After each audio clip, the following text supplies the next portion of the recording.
नमस्कार प्रिय द्वितीय वर्ष विषय हमारा संस्कृत का शिक्षण शास्त्र।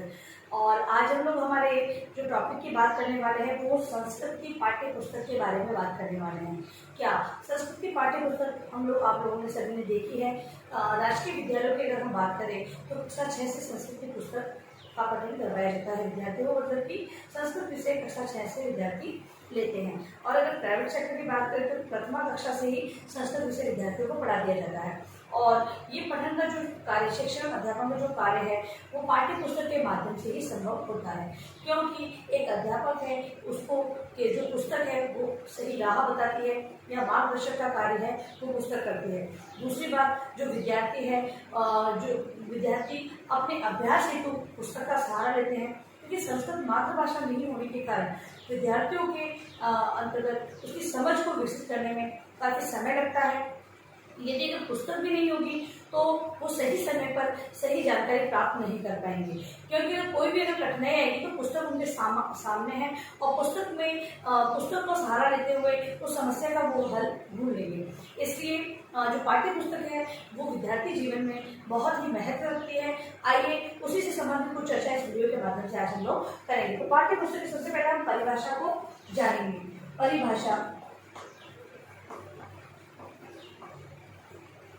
परिभाषा में हैरोलिकर के अनुसार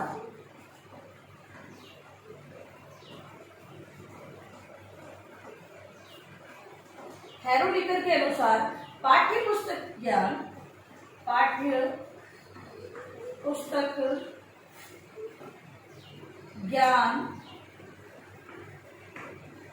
अनुभवों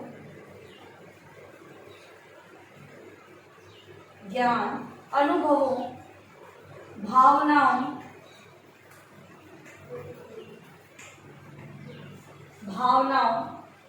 विचारों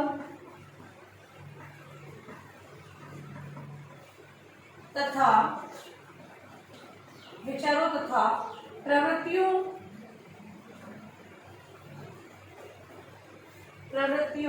व मूल्यों का संचय का साधन है।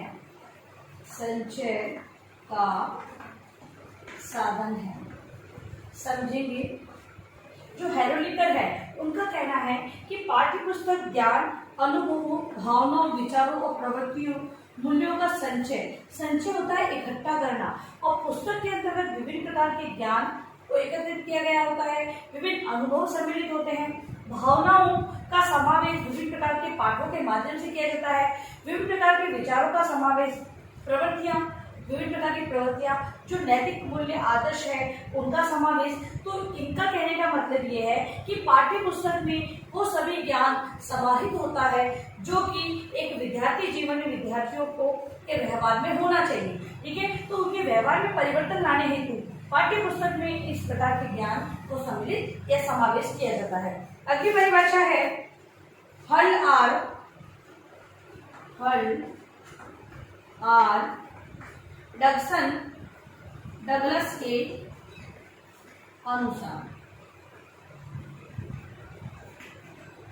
डगलस के अनुसार अध्यापकों के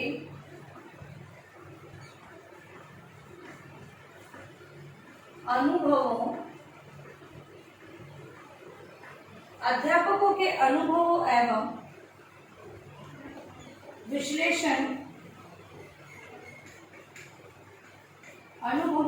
विश्लेषण के अनुसार पाठ्य पुस्तक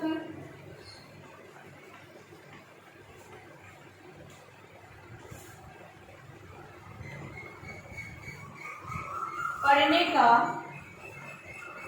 महत्वपूर्ण आधार है।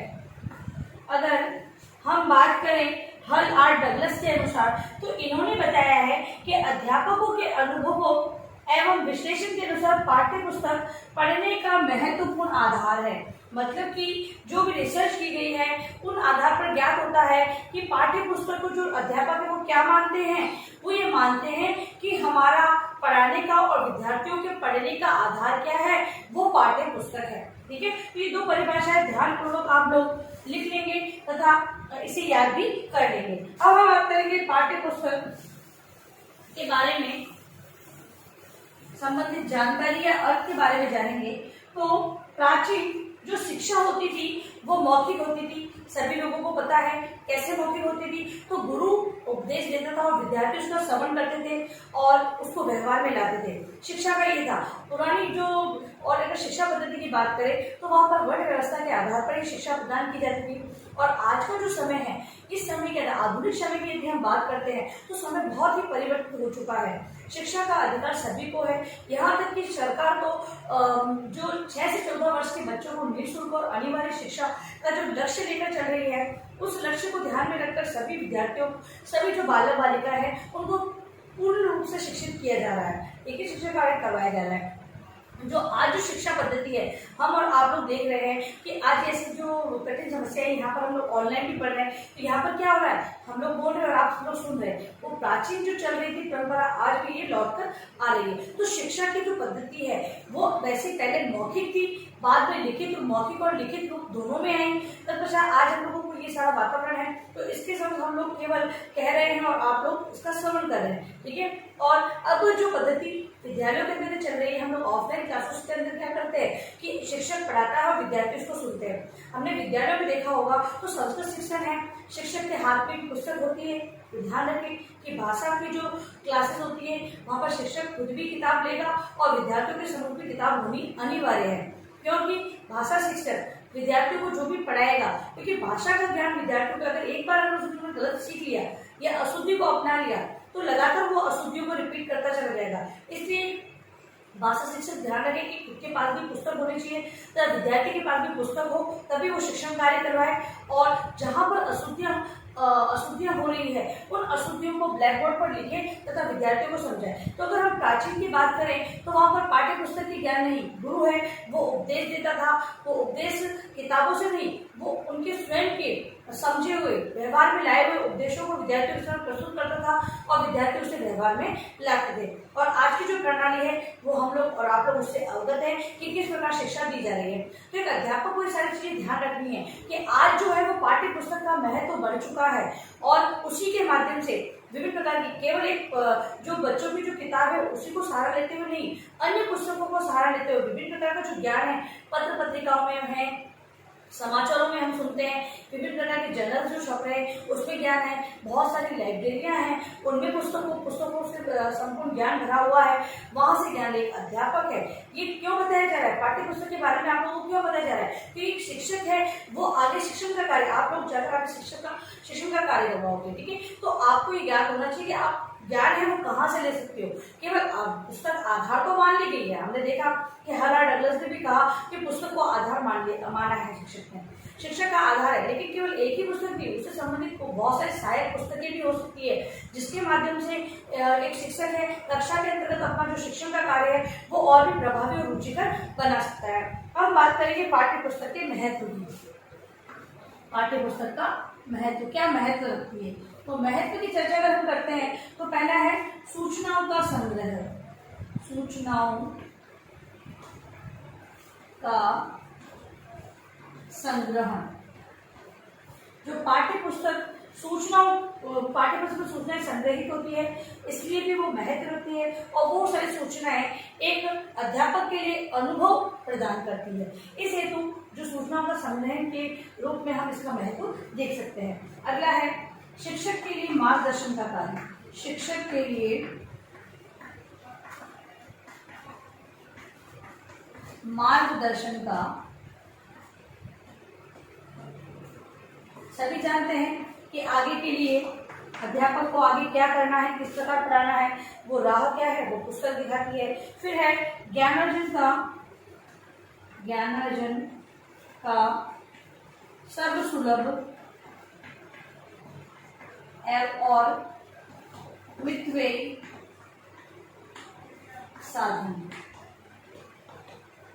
अगला महत्व है कि ज्ञानार्जन, इससे ज्ञान को अर्जन किया जाता है पुस्तक के माध्यम से। और सर्व सुलभ मितव्ययी साधन है, मतलब कि यहाँ पर भी मित्रतापूर्ण व्यय का है, मतलब कि पुस्तक को हम बार बार खोलकर पढ़ सकते हैं, क्योंकि उसमें लिखित जो सामग्री है मौखिक रूप से किया हुआ ज्ञान, बार बार में एनर्जी वेस्ट करना, क्योंकि अगर मौखिक रूप से अगर हमने ज्ञान लिखा है, पढ़ा है या कराया तो सुना है, तो शिक्षक को पुनः मौखिक रूप में बोलना पड़ेगा। जब अगर मान लो लिखित चीज उनके पास उपलब्ध नहीं है, तो शिक्षक ने मान लो पाठ पढ़ाया, बच्चों के पास भी किताब नहीं, शिक्षक आए पाठ पढ़ा के चले गए, अब विद्यार्थी को समझ में नहीं आया तो शिक्षक दोबारा क्लास में आएगा, दोबारा पढ़ाएगा, इससे एनर्जी भी वेस्ट होगी। लेकिन पुस्तक है, एक बार अध्यापक ने पढ़ाई, दूसरी बार विद्यार्थियों को आप समझ के आइए, तीसरी बार वो स्वयं क्या करेगा, उस पुस्तक के माध्यम से एक बार और समझा देगा, तब विद्यार्थियों को समझ में आ जाएगा। तो यहाँ पे क्या है, मितव्ययी मतलब मित्रतापूर्ण व्यय किया जा रहा है। फिर है अनुवाद में, अनुवाद, प्रत्यभिज्ञान, व्याख्या, विश्लेषण।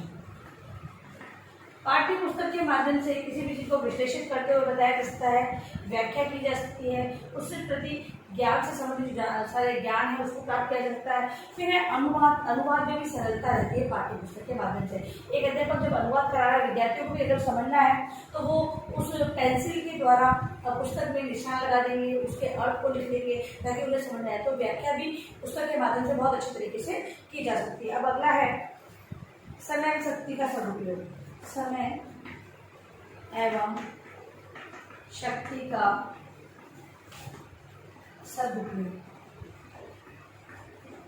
पाठ्य पुस्तक से समय की बचत होती है तथा एनर्जी भी कम लगती है। जैसे कि मैंने बताया, मौखिक रूप में दोबारा कक्षा में आके अध्यापक को बोलना पड़ेगा, लेकिन अगर पुस्तक है तो पुस्तक के सहारे से वो क्या करेगा, एनर्जी कम, शक्ति भी कम लगेगी। अगला है विद्यार्थियों की कल्पना शक्ति, विद्यार्थियों की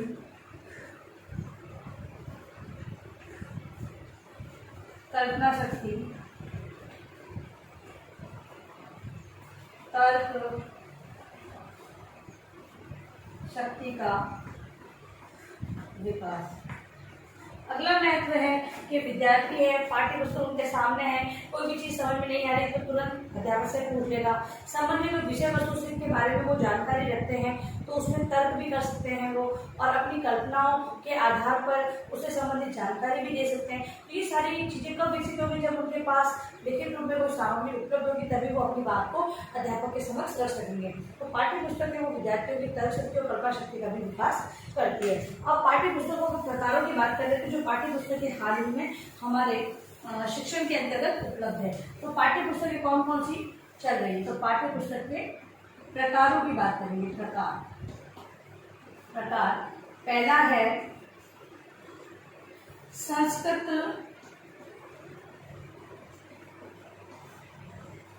पाठ्य पुस्तकें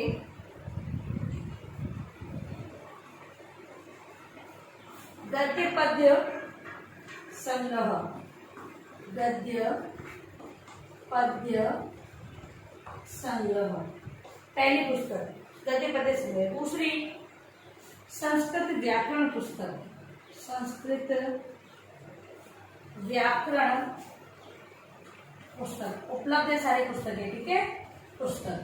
तीसरी पुस्तक है संस्कृत रचना संबंधी पुस्तक, संस्कृत रचना संबंधी पुस्तक। और चौथा जो प्रकार है संस्कृत अनुवाद संबंधी पुस्तक, संस्कृत अनुवाद संबंधी पुस्तक, ठीक है। ये चार प्रकार की जो पुस्तकें हैं हाल ही में हम और आप लोग देखते हैं कि ये चार प्रकार की पुस्तकें रचना में हैं और इन पुस्तकों के माध्यम से शिक्षण कार्य करवाया जा रहा है। अब देखिए गृह कार्य प्रश्न,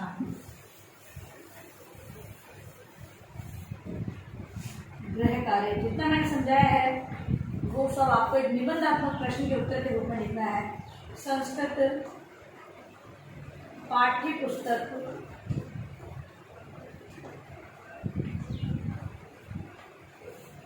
से क्या तात्पर्य है, इसके महत्व एवं प्रकार को समझाइए। ठीक है, ये आपको अपने होमवर्क के रूप में अपनी उत्तर पुस्तिका में लिखना है। और अंत में इस महामारी के दौर में आप ज़्यादा जरूरी काम हो तभी बाहर निकले, यदि बाहर जाते भी हैं तो तीन बातों का आपको आवश्यक रूप से ध्यान रखना है। मास्क लगाना है, सोशल डिस्टेंस बनाना है और हाथों को वापस सैनिटाइज करना है। सुरक्षित रह, सभी का ध्यान रखें।